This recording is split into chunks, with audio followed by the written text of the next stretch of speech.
आदित्य राय एक धार्मिक व्यक्ति हैं। यद्यपि वो एक बड़ी कंपनी में इंजीनियर हैं, परंतु बचपन से ही उनका रुझान धार्मिक कर्मकांडों में रहा है। पौराणिक कथाएं पढ़ना, सत्संग आदि में जाना उन्हें पसंद है। उनकी उम्र के बच्चे जब अंग्रेजी उपन्यासों के दीवाने बने होते, तब उस उम्र में वह रामायण आदि ग्रंथों का रसास्वादन कर रहे होते। यही प्रवृत्ति उनकी अभी तक बनी है। पत्नी को भी उनके धार्मिक कार्यों से कोई विरोध नहीं था, वरन यह कहना अतिशयोक्ति न होगी कि वो उन्हें प्रोत्साहित ही करती है। चारों धाम की यात्रा तो दोनों जवानी के दिनों में ही कराए हैं। 12 ज्योतिर्लिंग गंगोत्री, यमुनोत्री, हरिद्वार, ऋषिकेश तथा वैष्णो देवी के दरबार में कई बार दर्शन कराए हैं। इस समय भी वो वैष्णो देवी के दर्शन करके ही लौट रहे हैं। साल में एक बार वो वहां अवश्य जाते हैं। घर पर उनकी वृद्धा माँ है, जिन्हें वो अपनी विश्वस्त बसंती की देखरेख में छोड़ आए हैं। आदित्य राय ट्रेन की बर्थ पर लेटे हैं। इस बार घर लौटते हुए उनका मन बड़ा व्याकुल सा हो रहा है। बार बार उन्हें अपनी माँ की याद आ रही है। देवी माँ के मंदिर में भी अपनी वृद्धा माँ का चेहरा बार बार उनके सामने आ रहा था। चारों तरफ माँ दुर्गा जी के स्थान पर उन्हें अपनी वृद्धा असहाय हो चली माँ का चेहरा दिखाई दे रहा था। यह क्या हो रहा है?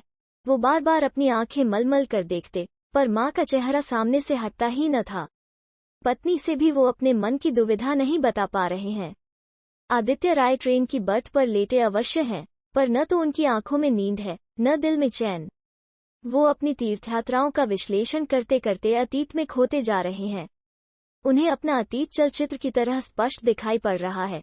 दिखाई पड़ रहा है कि कैसे एक तीर्थ यात्रा पर पंडों ने उन्हें स्टेशन से प्रश्नवाचक चिन्ह घेर लिया था और तब तक नहीं छोड़ा था, जब तक उनकी जेब का एक एक पैसा उन्होंने चढ़ावे में नहीं चढ़वा लिया था। उसके बाद कैसे वो अपनी पत्नी के साथ घर लौटे थे, यह बात याद करके आज भी उनके रोंगटे खड़े हो रहे थे। इस सब के बाद भी उनका धार्मिक मन उन्हें फिर से एक नई यात्रा पर ले जाता था। वहां भी वही लूट खसोट। क्या करे आदित्य राय? क्या अपने द्वारा किए गए सब धर्म कर्म को नकार दे? आज तक वो जो करते रहे, क्या सब गलत था? माँ ठीक तो होंगी? इस बार उनका मन कांप जा रहा है। इसी कारण जम्मू से इलाहाबाद का लंबा सफर उन्हें और भी लंबा लग रहा है। आदित्य राय की माँ शारदा देवी एक वृद्ध महिला हैं। अपने इकलौते बेटे आदित्य को वो बचपन से ही आदि कहकर पुकारती हैं। बचपन से ही वो धार्मिक प्रवृत्ति का है, यह बात उन्हें अच्छी तरह मालूम है। तीर्थों पर जाना उसे प्रिय है, लेकिन कभी कभी उसका यह जुनून उन्हें अखरता है। अच्छे कार्य में मैं बाधक क्यों बनूं? यही विचार उन्हें आदि को कुछ कहने से रोकता रहा है। बसंती की देखरेख से वो संतुष्ट कहाँ हो पाती हैं? बच्चे लौटने वाले हैं, यही विचार उन्हें आनंदित कर रहा है। बसंती उनके पलंग के पास ही गहरी नींद में सोई है। शारदा देवी की आंखों से नींद गायब हो गई है। अतीत की अनेक यादें उन्हें बार बार झकझोर रही हैं। याद आया उन्हें अपना बचपन, जब 10 वर्ष की आयु में उनकी माँ की मृतदेह पृथ्वी पर पड़ी है।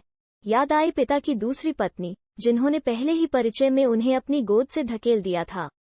याद आए विमाता के अत्याचार, जो उन्होंने उस नन्ही सी जान पर किए थे। सौतेले भाई बहनों के पालन पोषण में माँ की सहायता करते हुए कब वो बड़ी हो गई, यह बात तो उन्हें अब याद भी नहीं है। गुड़ियों से खेलने की आयु में कलछुल व चिमटा उनके हाथ में आ गया था।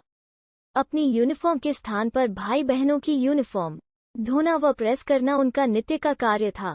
भाई बहनों का विवाह करते हुए माँ पापा को कभी उनके विवाह का ख्याल आया हो, ऐसा उन्होंने कभी भी महसूस नहीं किया।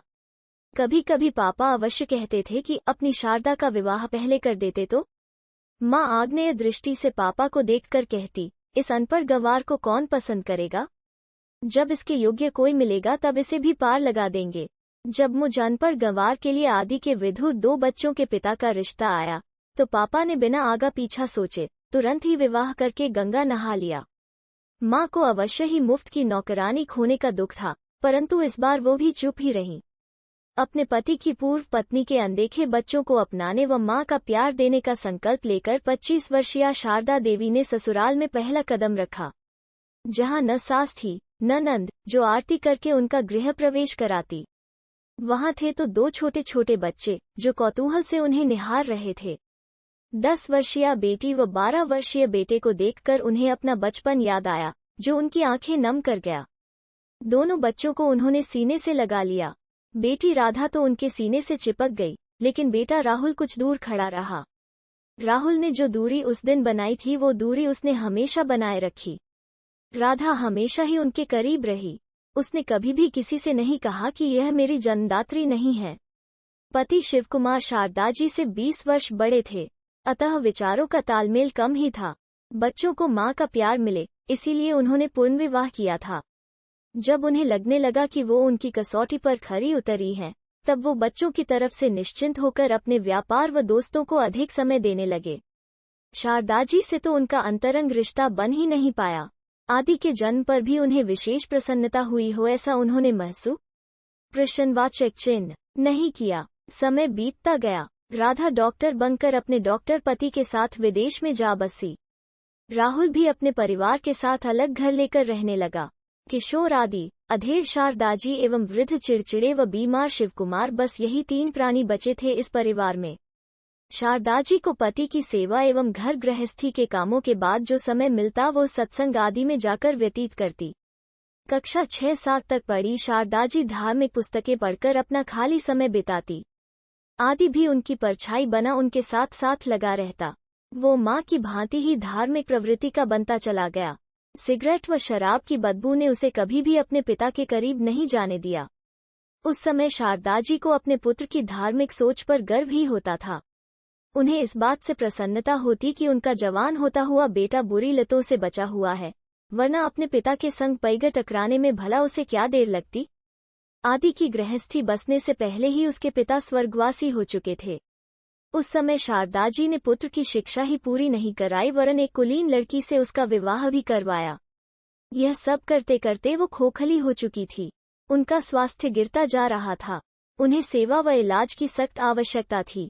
प्रायः ही उन्हें अपने सीने में दर्द महसूस होता।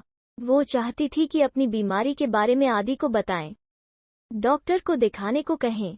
ऐसी परिस्थिति में आदि का यूं तीर्थों पर जाना उन्हें धन और समय का अपव्यय ही लगता।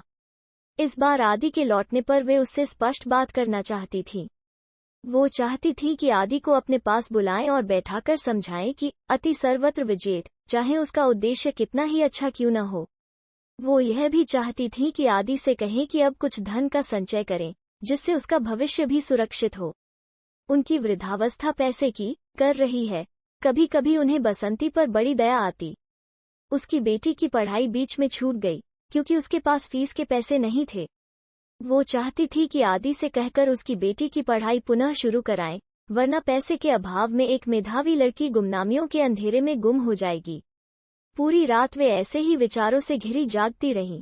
उनका सिर दुखने लगा। आदि के आने पर इस बार वो उससे अवश्य ही बात करेंगी।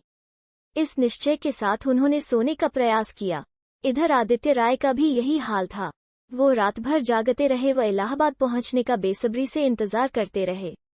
आज उन्हें लग रहा था कि उन्होंने अपनी तीर्थयात्राओं के चलते अपनी वृद्धा माँ की कितनी अवहेलना की है। इस अवस्था में उन्हें मेरी आवश्यकता है, यह मैंने कभी सोचा क्यों नहीं। अपनी पूजा पाठ के कारण अपने बच्चों के प्रति भी अपना कर्तव्य ठीक से कहाँ निभा पाया। न अच्छा पिता बन सका न बेटा। उन्हें अपने धार्मिक प्रवृत्ति आज अर्थहीन लगने लगी। वो ग्लानि से भर उठे। जीवित माँ को अकेले छोड़कर पत्थर की मूर्तियों के पीछे भटक रहा हूँ। क्या हो गया है मुझे। इलाहाबाद पहुँचने पर सुबह हो चुकी थी। घर में ताला लगा देख दोनों का दिल धक से रह गया। पड़ोसियों ने बताया कि शारदाजी को सुबह 4 बजे दिल का दौरा पड़ा है। पड़ोसी ही उन्हें अस्पताल लेकर गए। वो आईसीयू में भर्ती हैं।